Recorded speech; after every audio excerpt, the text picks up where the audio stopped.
Malam itu di balkon apartemen kecil di kawasan Kemang, Jakarta Selatan, Rea merasakan bibir Rian menyentuh bibirnya dengan lembut namun penuh gairah yang terpendam selama berbulan-bulan.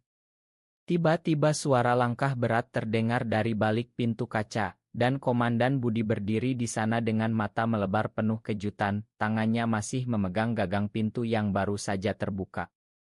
"Rea, apa-apaan ini?" Kau dengan pria, suara Budi menggelegar seperti petir di malam hujan deras, membuat Rea dan Rian langsung terpisah. Hati Rea berdegup kencang seolah dunia runtuh dalam sekejap. Rea, sersan polisi berusia 28 tahun di Polres Jakarta Selatan, selalu dikenal sebagai polisi teladan, tubuh atletis, wajah tampan dengan rahang tegas, rambut pendek rapi, dan senyum tegas yang membuat banyak rekan kerja iri. Tapi di balik seragam biru tuanya yang selalu rapi, dia menyimpan rahasia besar, cintanya pada Rian, desainer Grace berusia 20 genep tahun yang lembut, berambut agak panjang, mata coklat hangat, dan senyum yang selalu membuat Rea lupa akan dunia luar yang keras. Mereka bertemu 2 tahun lalu di sebuah kai tersembunyi di bilangan Blok M, saat Rea sedang oduti dan Rian sedang mengerjakan proyek deadline. Sejak hari itu, cinta mereka tumbuh dalam diam, pertemuan malam hari di apartemen rahasia, pesan singkat yang dihapus segera setelah dibaca, pelukan hangat di bawah selimut saat hujan deras mengguyur Jakarta. Indonesia yang konservatif, apalagi di lingkungan kepolisian yang penuh nilai-nilai tradisional dan agama, membuat mereka tak pernah berani terbuka. "Kita harus sabar, sayang," bisik Rian setiap kali Rea merasa lelah menyembunyikan diri. Budi, atasannya yang berpengalaman, pria 52 tahun dengan kumis tebal dan postur tegap, berdiri membeku beberapa detik. Hujan mulai turun deras di luar, suara klakson mobil dan sirene ambulans samar terdengar dari jalan raya di bawah. "Masuk ke dalam," perintah Budi dengan suara rendah tapi tegas. Mereka bertiga duduk di ruang tamu yang sederhana, lampu neon kuning redup menyinari wajah-wajah tegang. Rea merasa tangannya dingin, Rian menunduk, jari-jarinya saling meremas. Budi menghela napas panjang, mengusap wajahnya. "Aku sudah curiga sejak lama, Rea. Kau selalu menolak ajakan kencan dari rekan-rekan, tak pernah cerita tentang pacar. Tapi ini di luar dugaan. Kau tahu konsekuensinya di institusi kita. Satu laporan saja, kariermu selesai. Tapi aku tidak akan laporkan secara resmi. Ada misi khusus yang sangat penting dari Mabes. Kau harus pilih sekarang, lanjutkan tugas dengan menyembunyikan ini semua, atau aku terpaksa ambil tindakan.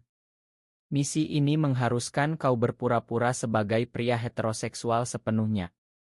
Jika kau tolak, besok pagi surat resign ada di meja aku." Rea merasa dadanya sesak. Misi itu adalah penyusupan ke jaringan korupsi besar yang melibatkan pengusaha kaya dan pejabat tinggi. Untuk mendapat kepercayaan, Rea harus berpura-pura dekat dengan Sinta, putri seorang konglomerat yang dicurigai sebagai dalang. Artinya dia harus tampil sebagai pria siap menikah, hadir di acara keluarga, bahkan mungkin berpura-pura tunangan. Ini berarti harus menjauhi Rian sementara waktu, atau setidaknya menyembunyikan lebih dalam, berbohong kepada keluarga, rekan kerja, dan yang paling berat, kepada dirinya sendiri. Rian menatapnya dengan mata berkaca-kaca. "Rea, aku mengerti tugasmu berat. Tapi hati ini sudah lelah menunggu." Budi bangkit, menepuk bahu Rea. "Pikirkan baik-baik malam ini. Besok pagi di kantor, jawabanmu harus jelas. Dan ingat, satu kata bocor, semuanya hancur." Pintu tertutup, meninggalkan Rea dan Rian dalam keheningan yang menyakitkan. Malam itu Rea tak bisa tidur. Dia berdiri di balkon lagi, hujan membasahi wajahnya bercampur air mata. Ingatannya melayang ke masa kecil di kampung Bogor, ibunya yang selalu berdoa di masjid agar anaknya menjadi polisi teladan dan memberi cucu. Ayahnya yang pensiunan tentara, selalu bilang pria sejati harus lurus, tangguh. Bagaimana dia bisa menjelaskan ini? Di sisi lain, sebagai polisi, tugasnya adalah melindungi masyarakat dari korupsi yang merusak negara. Tapi cinta pada Rian adalah satu-satunya tempat dia merasa utuh, merasa dicintai apa adanya. Konflik batin ini seperti pisau yang menusuk-nusuk. Pagi harinya, Rea berpakaian rapi, menatap cermin dengan mata merah. Dia memilih untuk menerima misi. Aku akan jaga rahasia ini, Komandan. Demi tugas. Budi mengangguk, tapi matanya penuh peringatan. Jangan buat aku menyesal mempercayaimu, Rea. Hari pertama misi dimulai. Rea bertemu Sinta di sebuah restoran mewah di Senayan. Sinta, wanita cantik berusia 25 tahun, berpendidikan tinggi, tersenyum ramah saat diperkenalkan sebagai calon tunangan untuk acara keluarga. Rea tersenyum balik, tapi hatinya kosong. Setiap kata manis yang keluar dari mulutnya terasa seperti racun. Sore harinya, dia bertemu Rian di tempat rahasia mereka, sebuah taman kecil di belakang gedung perkantoran. Aku harus pura-pura sayang. Tapi cintaku hanya untukmu, bisik Rea sambil memeluk erat. Rian mengangguk, tapi air matanya jatuh. Aku takut kehilanganmu, Rea.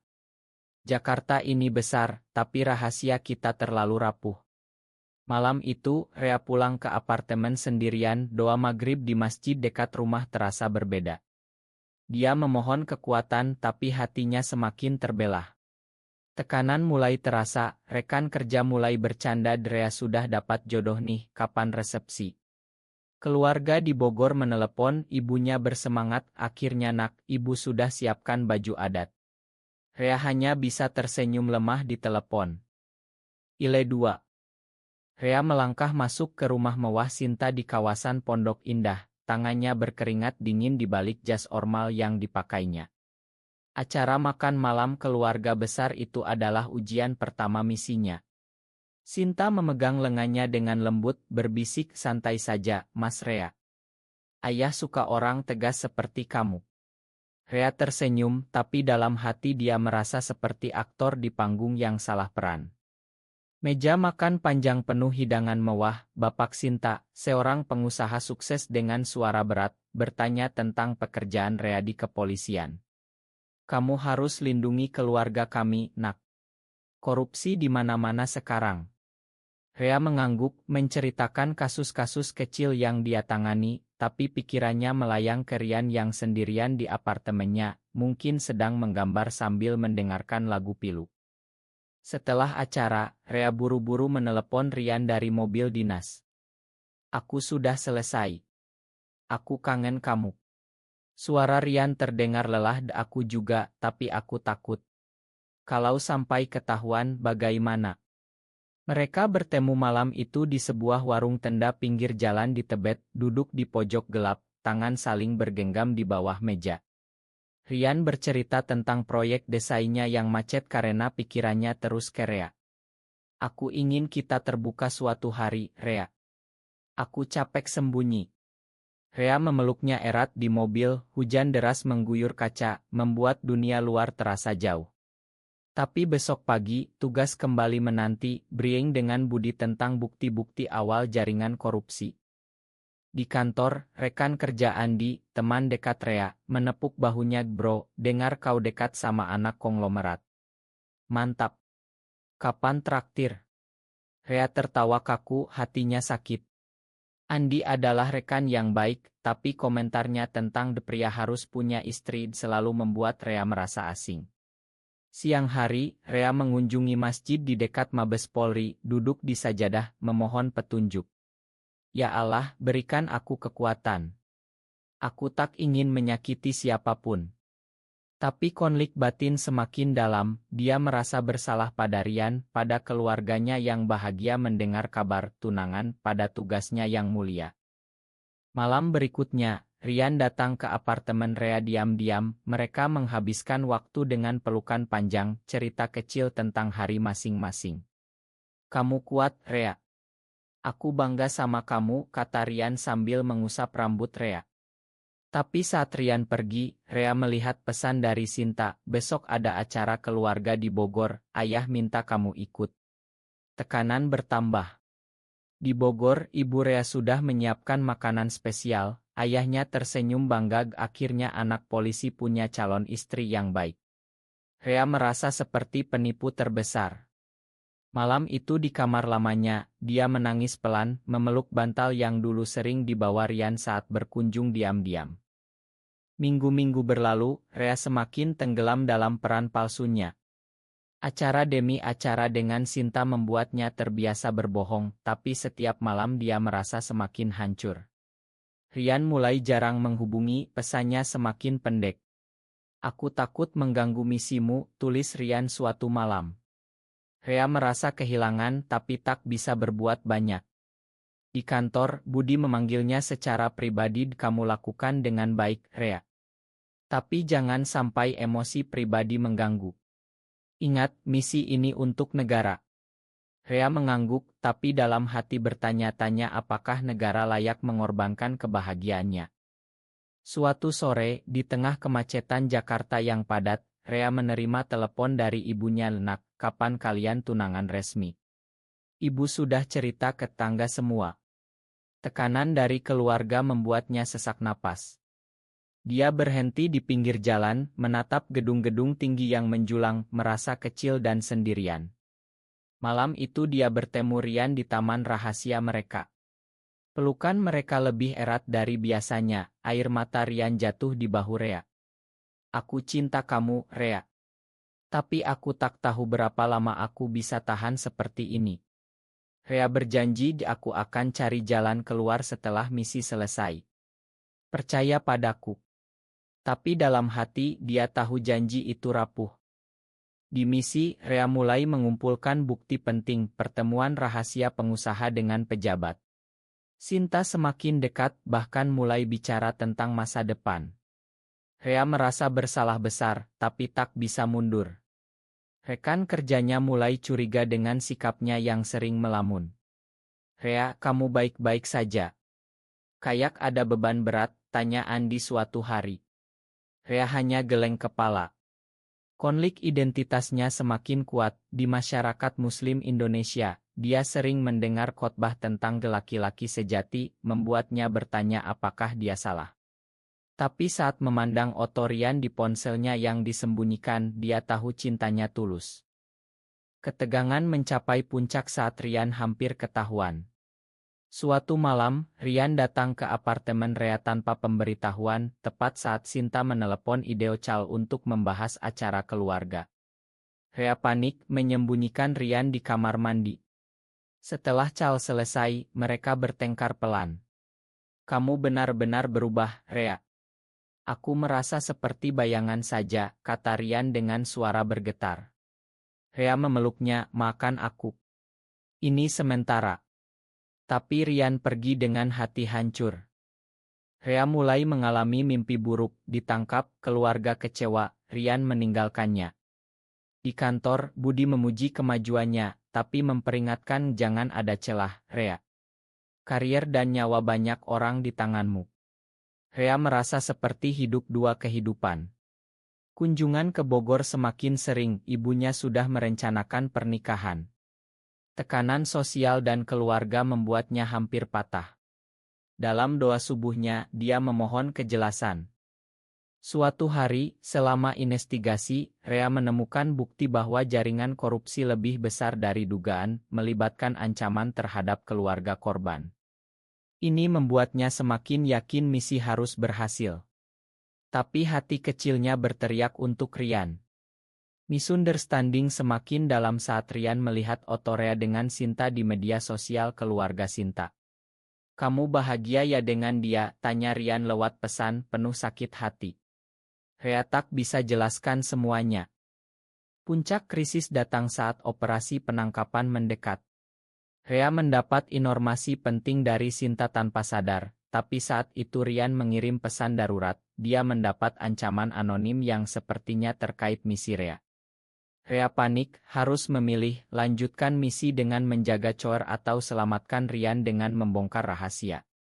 Di tengah hujan deras di jalanan Jakarta, Rea berlari ke tempat Rian, memeluknya erat. "Aku tak bisa lagi, sayang.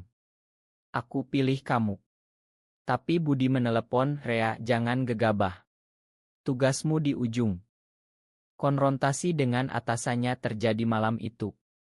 Rea mengaku semua, tapi Budi memberikan ultimatum, selesaikan misi atau keluar dari kepolisian. Rea merasa dunia runtuh lagi. Di saat yang sama, keluarganya menelepon, bahagia dengan persiapan pernikahan palsu. Rea menangis sendirian di mobil, memikirkan semua pengorbanan. Tapi cinta pada Rian memberinya kekuatan. Dia memutuskan untuk terus, tapi dengan rencana untuk mengakhiri kepalsuan setelah misi. Misi berhasil.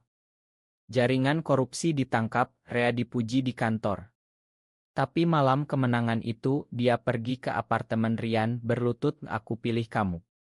Aku tak mau sembunyi lagi. Rian memeluknya, air mata bahagia bercampur. Rea bicara dengan keluarganya di Bogor, menceritakan semuanya dengan hati terbuka. Ibu dan ayahnya terkejut, tapi cinta mereka pada anak tetap. Kami butuh waktu, nak. Tapi kami sayang kamu, kata ibunya sambil menangis. Rekan kerja Andi terkejut tapi mendukung diam-diam.